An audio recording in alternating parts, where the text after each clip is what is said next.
उन्होंने संविधान में धर्मनिरपेक्षता हटाकर अल्लाह पर पूर्ण विश्वास शब्द जोड़े और बांग्लादेशी राष्ट्रवाद की अवधारणा दी। सर्किट हाउस में घुसकर जिया और रहमान को गोलियों से भून दिया। 3 दिसंबर 1971 को पाकिस्तान ऑपरेशन चंगेज खान लॉन्च करता है, जिसमें 3 दिसंबर के शाम 4:50 पर पाकिस्तान की वायुसेना भारत के 11 एयरबेस पर हमला करती है। अब भारत सीधे तौर पर इस युद्ध में आ चुका था। जैन साथी, बांग्लादेश जो 3 तरफ से भारत से घिरा है, जिसकी जनसंख्या 17 करोड़ है और जो क्षेत्रफल के हिसाब से विश्व का 92वां बड़ा देश है। दोस्तों, बांग्लादेश का जन्म 16 दिसंबर 1971 को ढाका में लेफ्टिनेंट जनरल A.K. नियाजी, पूर्वी कमान के कमांडर और भारतीय lieutenant general commander Jagjit Arora की उपस्थिति में इंस्ट्रूमेंट ऑफ सरेंडर पर सिग्नेचर के साथ हुआ। दोस्तों, जब पूर्वी पाकिस्तान द्वारा संघर्ष विराम किया जाता है तो इसके बाद पाकिस्तान के 93,000 सैनिकों को बंदी बना लिया गया था, जिसमें 91,000 पाकिस्तान के वर्दीधारी सशस्त्र सैनिक थे, जिसमें कुछ बंगाली सैनिक भी थे और इनके अलावा 10 से 15,000 युद्धबंदी नागरिक थे जो पाकिस्तान सेना में युद्ध सहयोगी थे। दोस्तों, आज हम बात करेंगे मॉडर्न बांग्लादेश की और देखेंगे बांग्लादेश की राजनीतिक इतिहास को। तो दोस्तों, पूर्वी पाकिस्तान और पश्चिमी पाकिस्तान के बीच की दूरी लगभग 1600 किलोमीटर है। पश्चिमी पाकिस्तान में सिंध पंजाब की संस्कृति और पूर्वी पाकिस्तान में बंगाल की संस्कृति थी, जो इसके एकीकरण के लिए सबसे बड़ी बाधा थी। तो दोस्तों, पाकिस्तान सरकार द्वारा बंगालियों का प्रभाव कम करने के लिए वन यूनिट कार्यक्रम चलाया जाता है, जिसके तहत पूर्वी पाकिस्तान पर उर्दू भाषा थोप दी जाती है, जिसका बांग्लादेश में भारी विरोध होता है और यहीं से आंदोलनों की शुरुआत हो जाती है। फिर साल आता है 1970। पाकिस्तान में आम चुनाव होते हैं और पूर्वी पाकिस्तान की आवामी लीग को पूर्वी पाकिस्तान विधानसभा की 169 सीट में से 167 सीटें मिलती हैं, जो 313 सीटों वाली नेशनल असेंबली में लगभग पूर्ण बहुमत था। पर पश्चिमी पाकिस्तान में एक भी सीट नहीं मिली। ऐसे ही पश्चिमी पाकिस्तान का वोट बैंक कंजर्वेटिव पाकिस्तान मुस्लिम लीग एवं समाजवादी पाकिस्तान पीपुल्स पार्टी, साम्यवादी आवामी नेशनल पार्टी में बढ़ जाता है। तो पाकिस्तान पीपुल्स पार्टी के अध्यक्ष जुल्फिकार अली भुट्टो पाकिस्तान की प्रीमियरशिप आवामी लीग के प्रमुख शेख मुजीबुर रहमान को देने से मना कर देते हैं और राष्ट्रपति याह्या खान ने नेशनल असेंबली को स्थगित कर दिया। इससे पूर्वी पाकिस्तान में मुजीबुर रहमान हड़ताल की घोषणा करते हैं और असंतुष्ट भीड़ ने चिटगांव में 300 से अधिक बिहारी मुसलमानों को काट दिया। पाकिस्तान बिहारी हत्याकांड के बहाने 25 मार्च को ऑपरेशन सर्चलाइट के तहत सेना तैनात कर देती है और इसके साथ ही ऑपरेशन बीरसल लॉन्च कर देती है और 26 मार्च 1971 को पाकिस्तान के सेना के मेजर जिया और रहमान ने शेख मुजीबुर रहमान की ओर से बांग्लादेश की स्वतंत्रता का ऐलान कर दिया। 3 दिसंबर 1971 को पाकिस्तान ऑपरेशन चंगेज खान लॉन्च करता है, जिसमें 3 दिसंबर के शाम 4:50 पर पाकिस्तान की वायुसेना भारत के 11 एयरबेस पर हमला करती है। अब भारत सीधे तौर पर इस युद्ध में आ चुका था। दोस्तों, ऑपरेशन चंगेज खान की प्रेरणा पाकिस्तान इजराइल की ऑपरेशन फोकस से लेता है, मतलब कॉपी करता है।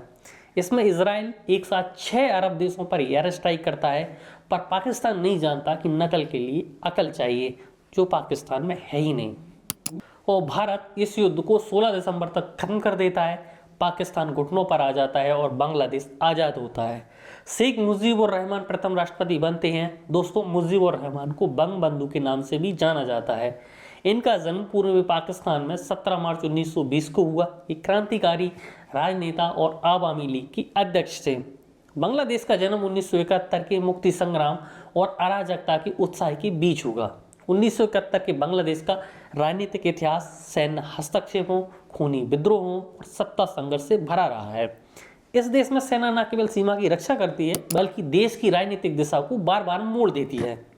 दोस्तों, जब बांग्लादेश की सेना के 9 महीने के युद्ध के बाद बांग्लादेश बनता है तो सेना को अग्रणी रक्षक की पहचान मिलती है, साथ में वो राजनीतिक भी बन जाती है।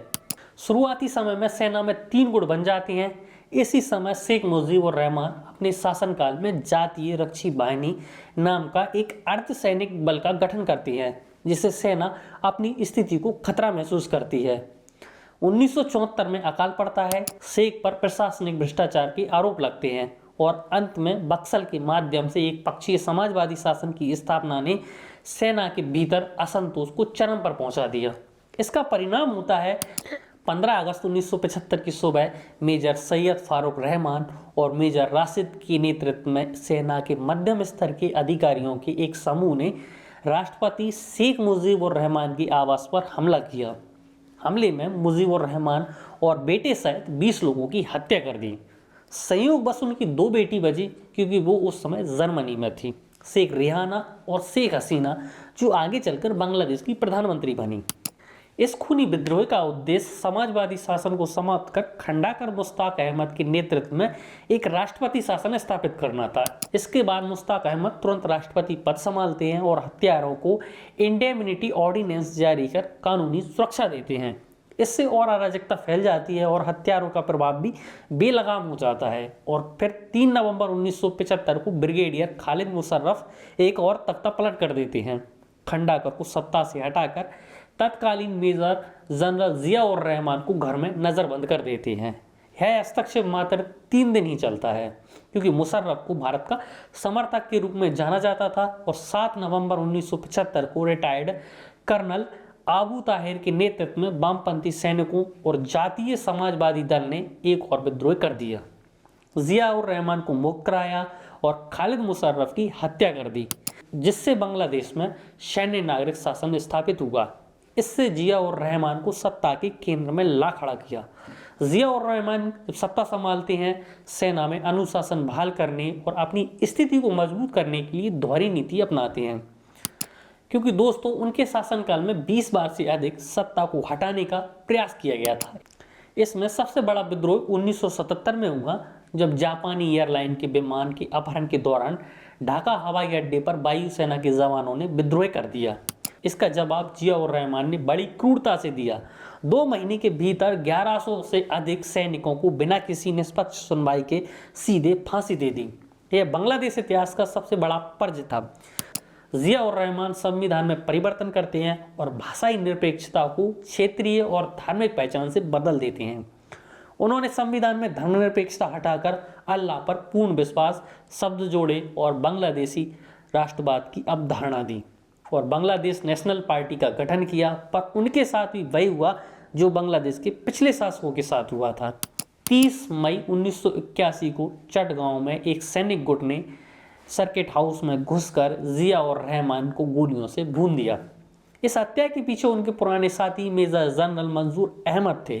जिया की मृत्यु के बाद उपराष्ट्रपति अब्दुल सत्तार ने सत्ता संभाली, लेकिन वह भी सेना की मांगों को पूरा नहीं कर सके, क्योंकि जनरल इरशाद ने तर्क दिया कि सेना को राष्ट्र निर्माण में एक संवैधानिक भूमिका दी जानी चाहिए। 24 मार्च 1984 को इरशाद ने पहला ब्लडलेस तख्ता पलट किया और मार्शल लॉ लागू किया। साल 1911 आते आते लोकतंत्र की बहाली के बाद भी सेना के हस्तक्षेप का खतरा पूरी तरह खत्म नहीं होता है। मई 1996 की कार्यवाहक सरकार के दौरान राष्ट्रपति अब्दुल रहमान विश्वास ने सेना के 2 प्रमुख अधिकारियों को बर्खास्त करने का आदेश दिया, पर जनरल ने आदेश मानने से इनकार कर दिया और विद्रोह की घोषणा करते हैं।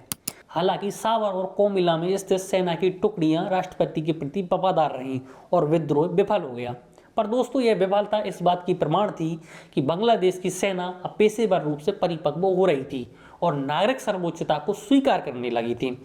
जनवरी 2007 में राजनीतिक हिंसा और चुनाव में धांधली के आरोपों के बीच सेना एक बार फिर हस्तक्षेप करती है। इसे बांग्लादेश में 1/11 की घटना के रूप में जाना जाता है। फखरुद्दीन के नेतृत्व में एक कार्यवाहक सरकार बनाई जिसने -2 नीति के तहत खालिदा जिया और शेख हसीना दोनों को राजनीति से बाहर करने का प्रयास किया और उन्हें जेल भेज दिया। इस पर संयुक्त राष्ट्र ने चेतावनी दी कि यदि सेना ने सीधी सत्ता संभाली तो उसके शांति स्थापना मिशन खतरे में पड़ जाएंगे। यूएन के दबाव में सेना ने निष्पक्ष चुनाव कराए जिसमें शेख हसीना की भारी जीत हुई। शेख हसीना के सत्ता में लौटने के 2 महीने बाद ही बांग्लादेश राइफल्स का विद्रोह हुआ। ढाका के पिलखाना में हुए इस नरसंहार में 57 सेना के अधिकारियों की बेरहमी से हत्या कर दी गई। इससे सेना और सरकार के बीच तनाव हो गए।